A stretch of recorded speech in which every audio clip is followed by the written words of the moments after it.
Logan here in beautiful Charleston, South Carolina. And today I want to go over PowerPole, going over basic operations, things to know, and maintenance. So let's go ahead, dive on in.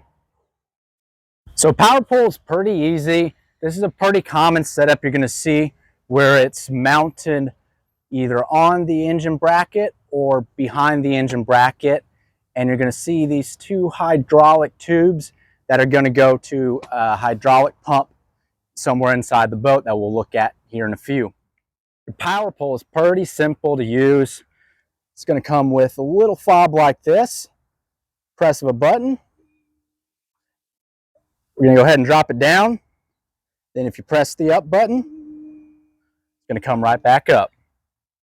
Somewhere in the storage of your boat, you're going to see your PowerPole hydraulic pump with this nice little circuit board on top, so you can control it here as well if your fob is not working.